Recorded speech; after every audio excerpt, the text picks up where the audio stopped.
8 choses à savoir sur Edmond Rostand. Parmi les plus grands noms de la littérature française, Edmond Rostand compte parmi les figures les plus emblématiques. Notamment pour ce que l'on peut aisément considérer comme son plus grand chef-d'œuvre, Cyrano de Bergerac. Retour sur quelques étapes marquantes de la vie du dramaturge français.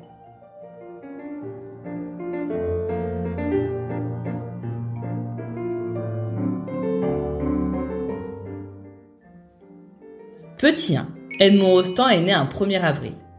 Issu d'une famille de la haute bourgeoisie française, Edmond Rostand naît à Marseille le 1er avril 1868. Doté d'un fort sens de l'humour, il aurait fondé le 1er avril 1888 un club bien particulier, celui des natifs du 1er avril. Une vaste blague assurant à tous ses membres nés un 1er avril le privilège de jouir d'entrées gratuites dans de nombreux établissements publics, d'obtenir un toit dans les palais nationaux et même de pouvoir rire aux enterrements. Ce côté farceur est d'ailleurs très représentatif des traits d'humour qui caractérisent un bon nombre des œuvres d'Edmond Rostand. Petit 2. Il a d'abord suivi des études de droit. Si Edmond Rostand est aujourd'hui connu et reconnu pour sa carrière littéraire, les études qui suivaient lorsqu'il n'était qu'un jeune homme le prédisposaient à une toute autre carrière.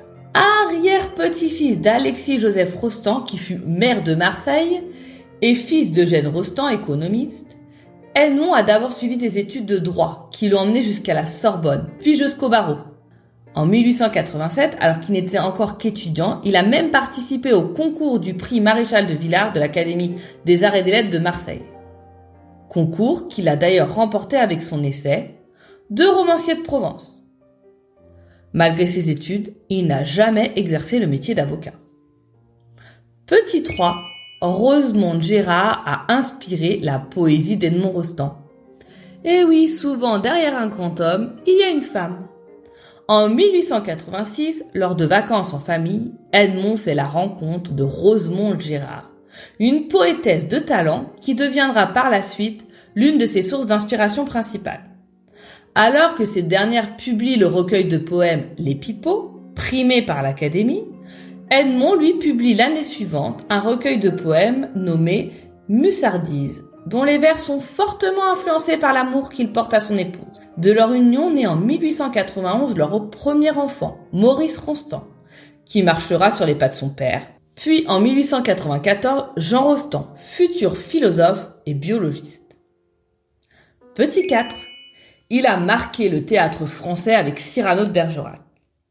Après la poésie, Edmond se passionne pour le théâtre et commence à écrire pour la Comédie Française. En 1894, sa pièce Les Romanesques, inspirée de l'histoire de Roméo et Juliette, rencontre un grand succès. Mais ce n'est rien comparé au succès qu'il attend avec Cyrano de Bergerac. En 5 actes et en vers, la pièce est un succès immédiat dès sa première représentation en décembre 1897, au théâtre de la Porte Saint-Martin, à Paris. Pourtant, Edmond Rostand craignait un fiasco, après des répétitions laborieuses. Stressé, il décide, pour assister aux applaudissements du public, qui ont tout de même duré 20 minutes, de se cacher sur scène parmi les comédiens. À seulement 29 ans, Edmond Rostand devient une référence. Sa pièce s'inscrit dans l'histoire. En témoignent les nombreuses adaptations qui ont été faites depuis au théâtre, mais aussi sur petit et grand écran. Petit 5. Edmond Rostand est élu en 1901 à l'Académie française. Après le succès de Cyrano de Bergerac, Edmond Rostand est décoré de la Légion d'honneur, devenant ainsi une grande figure nationale. Et la reconnaissance ne s'arrête pas là. Le 30 mai 1901, Edmond Rostand est élu à l'Académie française. Il devient alors le plus jeune académicien, bien que son entrée ne soit officialisée que le 4 juin 1903. Et 56 ans plus tard, en 1959, c'est son fils, Jean Rostand, qui devient à son tour membre de l'Académie.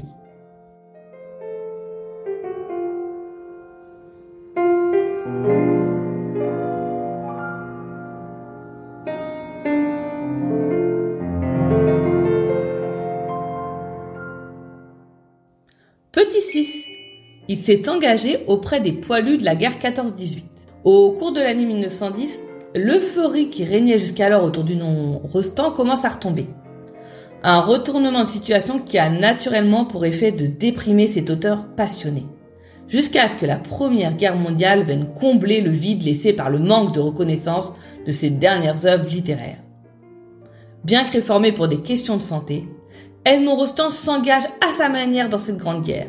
Il se déplace au front, organise des récoltes de fonds et devient même infirmier auxiliaire au Pays Basque. Une période de sa vie qui ne sera pas sans conséquences sur sa carrière littéraire. Il écrira par la suite Le vol de la Marseillaise. Petit 7. Edmond Rostand meurt de la grippe espagnole en 1918. Les années 1910 auront décidément un goût amer pour Edmond Rostand. Sa carrière semble se consumer peu à peu. Son histoire d'amour avec Rosemonde touche à sa fin en 1915. La guerre éclate et sa mort est proche. En couple avec une jeune actrice, Edmond se retire dans sa maison à Combeaux-les-Bains, la Villa Arnaga. En 1918, il contracte la grippe espagnole, comme de nombreuses personnes à l'époque. La maladie finit hélas par avoir raison de lui et l'emporte le 2 décembre 1918 à l'âge de 50 ans.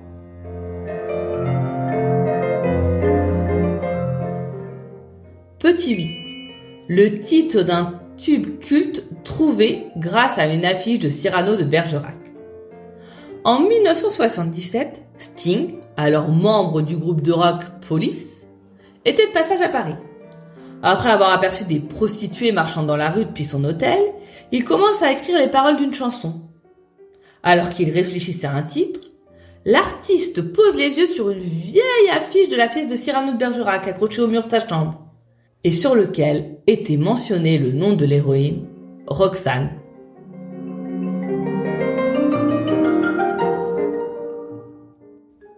Voilà, maintenant vous savez tout ou presque de la vie d'Edmond Rostand.